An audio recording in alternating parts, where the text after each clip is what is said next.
Boa noite, irmãos, graça e paz no Senhor Jesus. Por favor, abra sua Bíblia no livro de Oséias. Oséias, capítulo de número 5.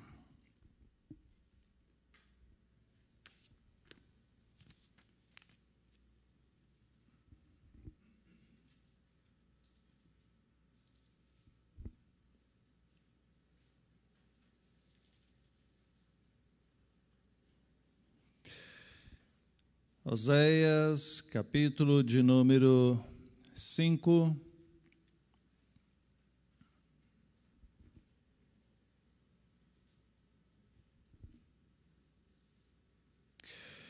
Nós estaremos lendo o último versículo do capítulo 5 e depois os 3 primeiros versículos do 6. Talvez na sua Bíblia tenha um subtítulo, como na minha aqui, na maioria, chamado Conversão Insincera. Irei e voltarei para o meu lugar, até que se reconheçam culpados e busquem a minha face. Estando eles angustiados, cedo me buscarão, dizendo: Vinde, e tornemos para o Senhor, porque Ele nos despedaçou e nos sarará. Fez a ferida e a ligará. Depois de 2 dias nos revigorará. Ao 3º dia nos levantará e viveremos diante dele. Conheçamos e prossigamos em conhecer ao Senhor. Como a alva, a sua vinda é certa, e ele descerá sobre nós como a chuva, como chuva serôdia que rega a terra. Amém. Que Deus nos abençoe em nome de Jesus. Queridos, ao olharmos esse texto, ele traz para nós a questão, como já mencionei, de uma conversão sem sinceridade. E ao falarmos em conversão, falamos em mudança de vida, em mudança de direção, e usado no nosso contexto evangélico, se fala de quando somos transformados por Jesus Cristo. Ele nos salva, Ele nos converte, Ele nos santifica, e nós, então, recebemos o chamado, a convocação a mudarmos de atitude, a zelarmos do nosso testemunho, da nossa vida, da nossa prática, a abandonarmos o pecado, ou seja, quem abandona o pecado somos nós. Deus nos capacita, Deus nos orienta, Deus nos ilumina com o seu Santo Espírito, com sua palavra, e nós então devemos tomar providências para viver essa vida de devoção, de fidelidade, de santidade ao Senhor. Quando olhamos para o nosso texto aqui, é bom que você entenda o momento que Oséias está profetizando a respeito de um povo de coração duro. E quando pensamos na nossa época, não é diferente. Nós observamos como as pessoas estão com seus corações endurecidos, mente cauterizada, pessoas que estão longe de Deus, que não têm dado ouvidos à voz do Senhor, e nós, como igreja, temos proclamado dia após dia, ano após ano, a verdade libertadora através de Jesus Cristo. Então, observando esse contexto aqui, se você voltar um pouquinho aí no capítulo 4, já no início, ele diz assim: ouvi a palavra do Senhor, vós, filhos de Israel, porque o Senhor tem uma contenda com os habitantes da terra. O Senhor tem uma contenda, uma disputa, uma queixa contra os habitantes da terra, porque nela não há verdade, nem amor, nem conhecimento de Deus. Ou seja, a terra estava pervertida na maldade, no pecado, e o povo de Deus que foi chamado para viver numa terra que mana leite e mel, chegando ali na terra de Canaã, se envolve em meio às práticas erradas dos cananitas e absorve a cultura daquele povo. E é isso que às vezes acontece com a igreja, começa a absorver a cultura da nossa geração, os costumes errados e pecaminosos daqueles que estão na mesma sociedade que nós. Observe ainda no capítulo 4, verso 10, comerão, mas não se fartarão, entregar-se-ão à sensualidade, mas não se multiplicarão, porque ao Senhor deixarão de adorar. A sensualidade, o vinho e o mosto tiram o entendimento, e o meu povo consulta o seu pedaço de madeira, e a sua vara lhe dá a resposta, porque um espírito de prostituição os enganou. Eles, prostituindo-se, abandonaram o seu Deus. Foi isso que aconteceu aqui, esse é o contexto. Um povo de Deus, um povo que conhecia o Senhor, o Deus maravilhoso que fez todos aqueles sinais no Egito e com mão forte libertou o povo e conduziu pelo aquele deserto e introduziu naquela terra que mana leite e mel, o povo que viu todos aqueles milagres maravilhosos narrados no Antigo Testamento. Agora eles se entregam à idolatria, à prostituição e à bebedice. Se afastam de Deus. E este é o risco que todos nós corremos, de começarmos a afastar do Senhor e começar a viver como um pagão, como um gentil, como alguém que não teme a Deus. Para aqueles que começam a se afastar pouco a pouco das coisas de Deus, o pecado começa a se tornar cada vez mais atraente. A queda, a apostasia não acontece de uma vez. Primeiro a pessoa para de ler a Bíblia, depois ela para de orar, só faz aquela oraçãozinha quando levanta e antes da refeição. A oração da refeição não dura nem 2 segundos, né? Senhor, muito obrigado, amém. Mas não tem oração, não tem leitura bíblica, não participa das coisas da igreja. Estava observando hoje pela manhã na escola bíblica dominical, pouquíssimas pessoas participaram. Não sei quantas pessoas estão online agora nesse momento, mas não quero nem saber, não precisa falar não. Senão talvez eu vou ficar triste. Mas por quê? Por que as pessoas têm se afastado? Será que a pandemia seria uma desculpa para nos sentirmos desanimados de buscar a Deus? Muito cuidado, meu irmão, minha irmã, tira lição com o texto que nós estamos vendo hoje. Esse povo aqui, ao qual Oséias está pregando, é o povo do norte. No ano 722 a.C., o povo de Deus se dividiu em 2 partes, entre o povo do norte e o povo do sul. O povo do norte, a maioria das tribos foram dizimadas, acabaram. E o povo do sul, da onde vem a tribo de Judá, ainda perseverou, e é dali que vem Jesus Cristo, e é dali que nós também, Igreja do Senhor, prosseguimos. Mas esse povo aqui acabou, por conta de se afastar de Deus e se deixar contaminar com a cultura daquela época. Então, olhando para o nosso texto,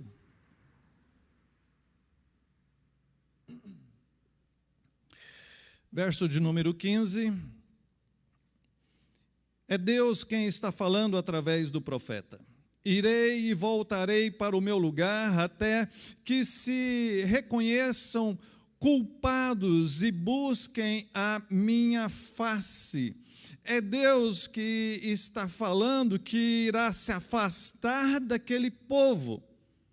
É isso que Deus está falando. Olha, esse povo está se corrompendo, esse povo está se afastando de mim, então eu também vou me afastar deles, até que eles se reconheçam culpados, até que eles percebam o erro em que estão vivendo, até que eles admitam que estão errados nessa história.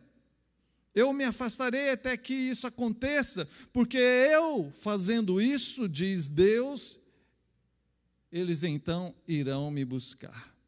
Estando eles angustiados, cedo me buscarão. Veja, e a disciplina do Senhor já vai nos apontar várias vezes no Novo Testamento, a disciplina do Senhor é porque Ele ama. O afastamento de Deus aqui e todos os males que vieram sobre o povo de Deus era para tentar acordar esse povo, tal como um pai, uma mãe que disciplina um filho, não faz aquilo porque tem satisfação na disciplina, mas para ver se de alguma forma aquele filho desperta e para de fazer a coisa errada e começa a agir de maneira correta. É assim que Deus age na intenção de que nós, uma vez nos sentindo angustiados, nos voltemos para Deus. Eu fico pensando, irmãos, diante desse momento que estamos vivendo, em meio a tanta incerteza, tanto sofrimento com essa pandemia, eu olho para esse texto e vejo algo parecido, como se Deus tivesse se afastado, para que nós, uma vez angustiados, nos voltássemos para Ele. É certo que Deus, na pessoa de Jesus Cristo, na pessoa do Espírito Santo, continua presente sobre nós, mas Deus está permitindo ou realizando tudo isso que estamos vendo, e certamente para que nós possamos nos voltar para Ele, buscá-lo. Veja, ele diz, cedo me buscarão, dizendo, vinde e tornemos para o Senhor. É a voz de alguém, é a voz do povo de Deus que clama, olha, vamos juntos, vamos nos reunir aqui e vamos retornar para o Senhor, vamos nos voltar para o Senhor. Esse termo aqui no original, esse vinde, dá a ideia do arrependimento, dá a ideia de reconhecer e se voltar para Deus. Voltar para Deus é se arrepender. Só volta quem partiu. Então, se a chamada é para retornar a Deus, é porque havia afastado. E afastar de Deus é afastar da comunhão, é afastar da santidade, é estar no pecado, é estar frio, é estar sem praticar os exercícios devocionais que eu já citei, leitura bíblica, oração e participação nas coisas da igreja. Então, voltar-se para o Senhor é voltar a essas práticas devocionais. Voltar-se para o Senhor não é apenas não estar praticando o pecado, mas é estar vivendo a vida com Deus, com sua palavra, com comunhão em oração, com participação no corpo de Cristo, que é a sua igreja. Vinde e tornemos ao Senhor, porque Ele nos despedaçou e sarará, Ele fez a ferida e ligará. Veja, ele fala de nós sermos despedaçados, sermos feridos, sermos machucados, ou no sentido, o sentido do termo é muito forte, é dilacerado, separado em partes. É um termo muito forte aqui, e isso traz para nós a ideia realmente de sofrimento. A vida longe de Deus é uma vida de sofrimento. Mesmo que a pessoa, mesmo que você olhe um ímpio e ainda possa, como diz o salmista lá no Salmo 73, mas eles desfrutam de tantas coisas boas, eles têm saúde, eles têm dinheiro, eles têm fama, a sua aparência, o seu corpo, vai falando da prosperidade dos ímpios, mas ao final do Salmo 73, ele chega à conclusão, olha, mas eles serão destruídos, e aquele que teme ao Senhor viverá eternamente. Essa é a conclusão do Salmo 73, e aqui dá a ideia de que longe de Deus nós estamos feridos, mas Ele vai restaurar, Ele vai nos revigorar, Ele vai nos levantar.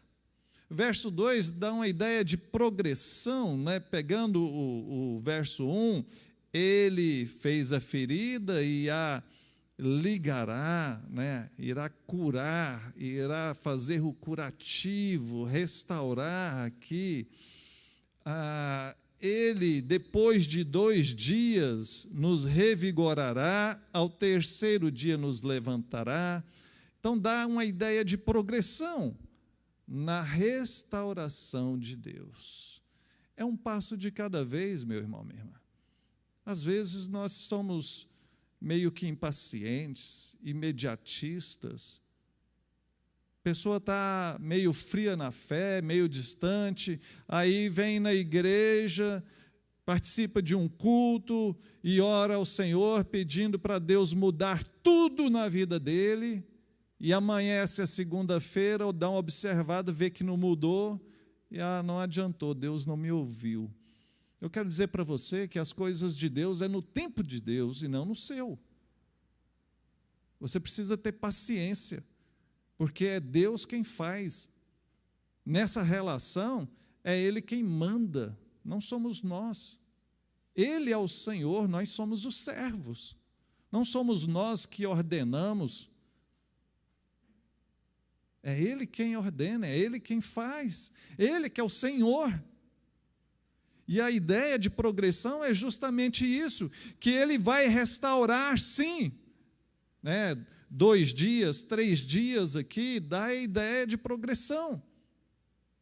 Não é tempo literal. Então, calma, confia no Senhor, vá buscar o Senhor, vinde, tornemos para o Senhor.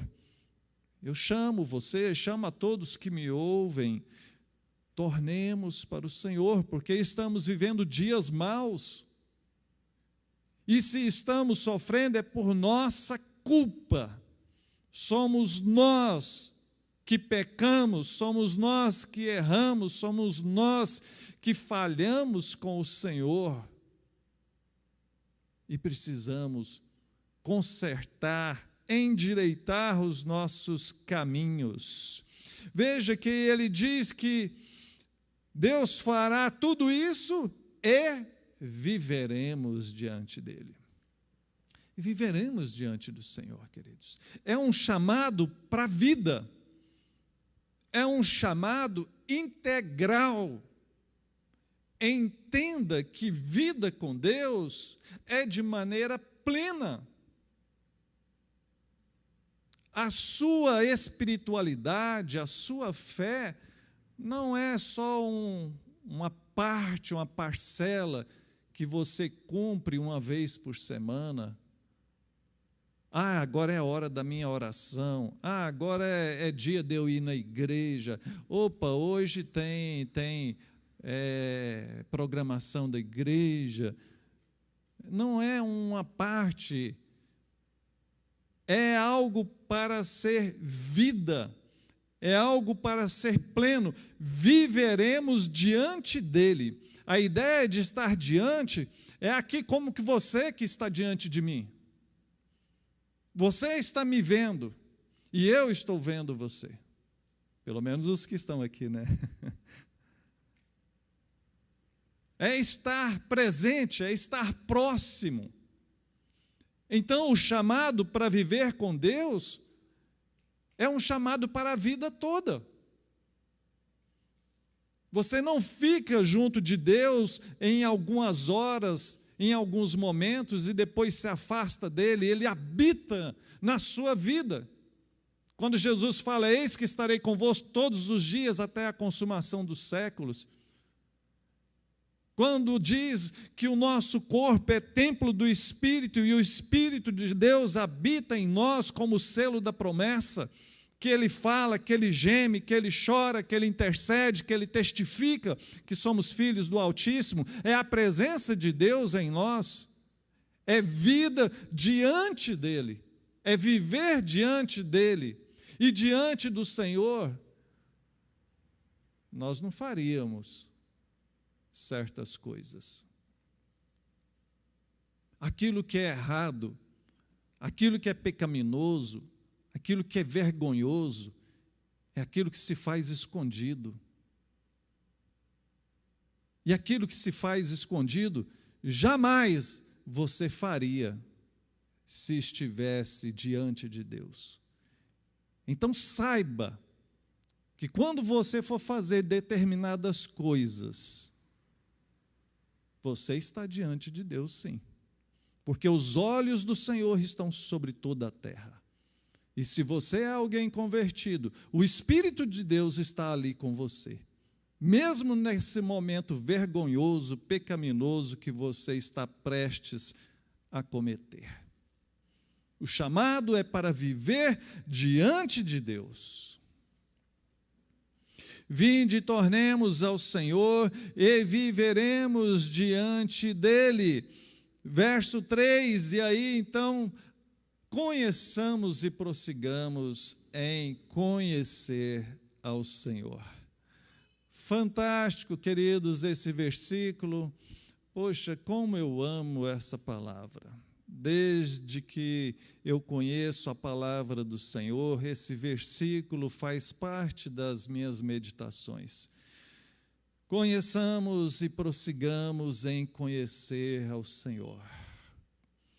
Sabe, é conhecer, né, aqui usado no reconhecimento fiel do Senhor da aliança, é saber quem é Deus, é saber o que Ele fez por nós, é saber que tudo que está aqui registrado nas Escrituras é verdade.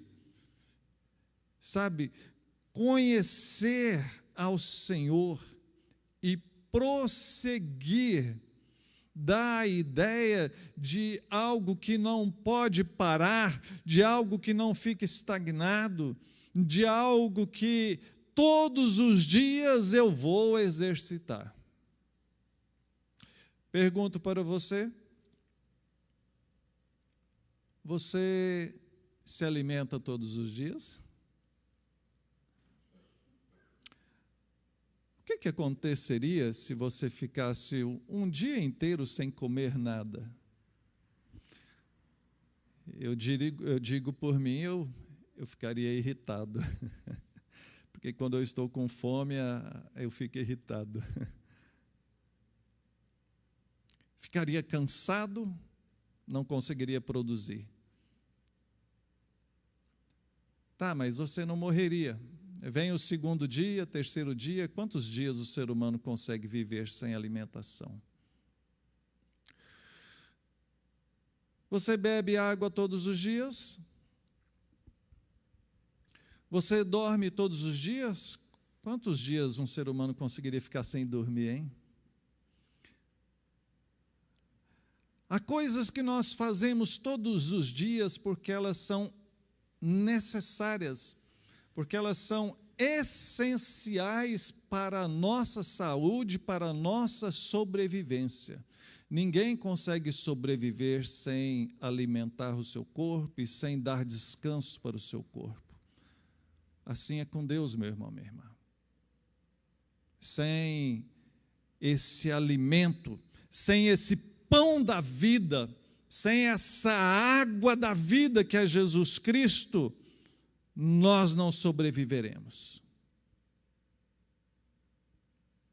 Sem a palavra de Deus, nós não sobreviveremos. Não só de pão viverá o homem, mas de toda a palavra que procede da boca de Deus, essa palavra que nos anima, que nos fortalece, que nos traz vida, que nos comunica a vida que a palavra do Senhor transmite a nós. Conheçamos e prossigamos em conhecer ao Senhor. Leia a sua Bíblia, medite e viva essas verdades. Que isso daqui seja algo verdadeiro, que não seja meramente livro, que não seja meramente coisas escritas, mas que seja palavra de Deus para você. Encontrar o Deus da palavra e a palavra de Deus e viver através dela, com ela. Conheçamos e prossigamos em conhecer ao Senhor. Como a alva, a sua vinda é certa, e Ele descerá sobre nós como a chuva serôdia que rega a terra. Ele fala da vinda do Senhor. A vinda do Senhor é certa. E aqui ele fala em duas perspectivas. Ele fala na perspectiva imediata do Senhor vir ao nosso socorro nos momentos em que necessitamos, quer seja para nos abençoar, nos proteger, ou quer seja para nos exortar, para nos corrigir. A vinda do Senhor é certo sobre aqueles que pertencem a Ele. O Senhor, dia após dia, vem guiando os passos daqueles que pertencem a Ele. O Senhor vem exercendo o seu domínio e conduzindo esse povo que pertence a Ele. E o segundo aspecto é o aspecto escatológico. A vinda do Senhor é certa, ou seja, o final dos tempos. A volta do Senhor Jesus, o juízo final, quando tudo isso aqui irá se acabar e então teremos a vida eterna junto ao Senhor nos céus. Essa vinda, esse grande dia é certo e acontecerá sobre todos nós. Ele descerá sobre nós como a chuva, uma chuva serôdia. Quando fala desse termo serôdia, né, fala a chuva da primavera, aquele finalzinho das chuvas, né, período aí de março, abril, quando já está chegando ao fim, né, estamos próximos ao final da época das chuvas, quando as chuvas começam já a ficar mais mansas, e então vem a época dos cereais. O Senhor, de forma mansa, de forma certeira, vem sobre cada um de nós. Traz então aqui o aspecto da confiança, do amor, do zelo, da proteção de Deus sobre nós, regando, alimentando, sustentando a nossa vida, provendo aquilo que necessitamos, tal como a chuva provê os nutrientes necessários para que o alimento nasça, as plantas nasçam, cresçam e frutifiquem. Assim o Senhor vai provendo o sustento dele na nossa vida para que nós continuemos a nossa jornada.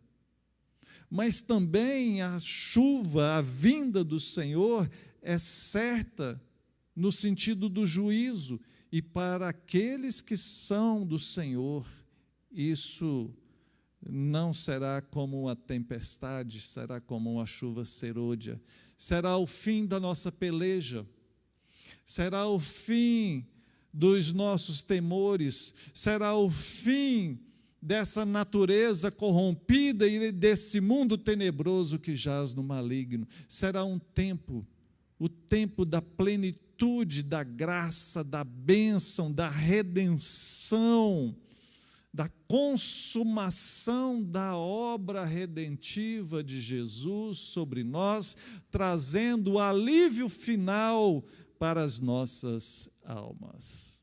Oh, glória, né? Que bênção, queridos. Se você é alguém que conhece ao Senhor, você deve se alegrar com isso e almejar a volta do Senhor, quando todos nós seremos plenamente transformados. Concluindo,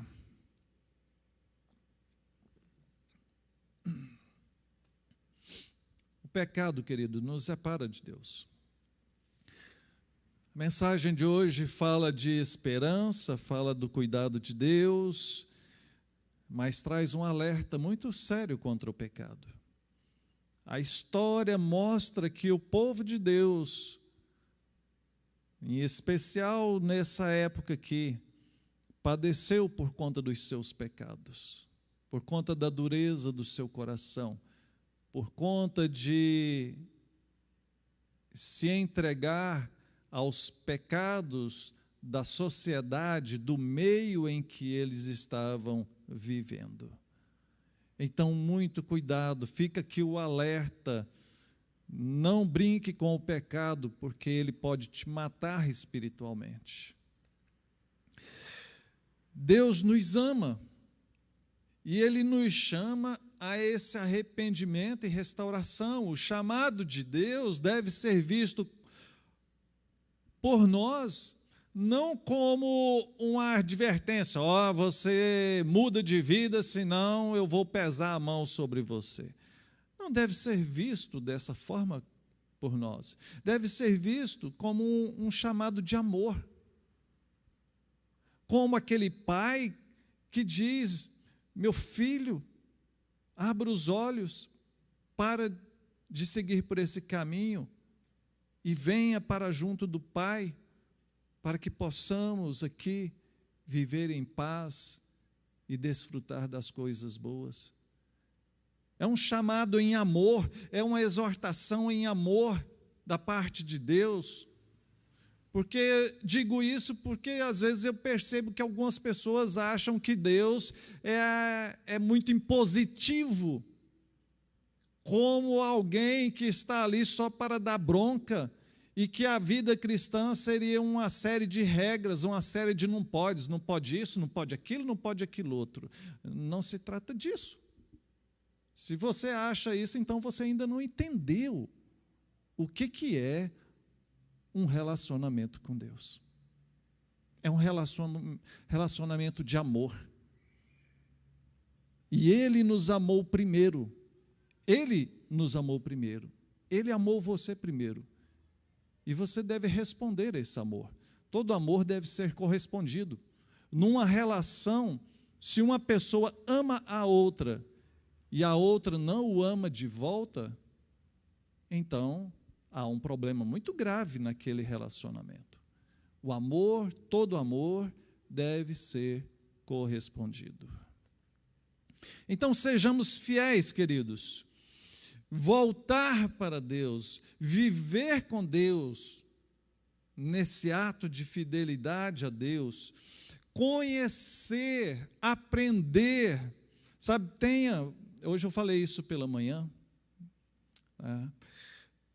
ter um coração ensinável, um coração pronto a obedecer, ter desejo de entender as coisas de Deus, avidez pela leitura bíblica, pelo conhecimento do Senhor. Coloque isso como modo de vida para você, estilo de vida para você, viver, conhecer e praticar a palavra do seu Senhor.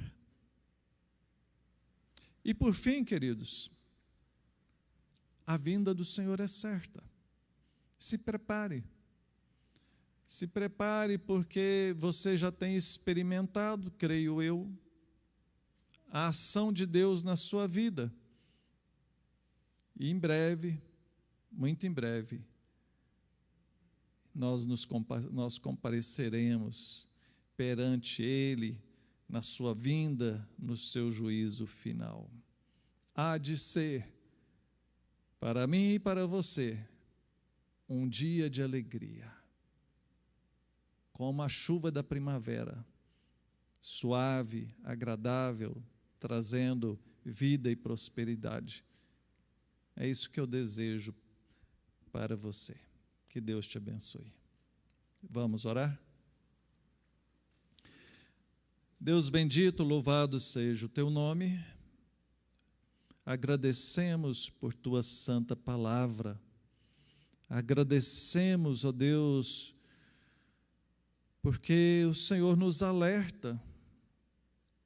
Ó Deus, tem misericórdia de nós, que não venhamos a endurecer o coração como esse povo no passado, mas que possamos olhar para Cristo, que possamos andar contigo, ó Deus, que o teu Espírito esteja agindo na nossa vida e que cada um possa se voltar para o Senhor de toda a alma, de todo o coração, de toda a força.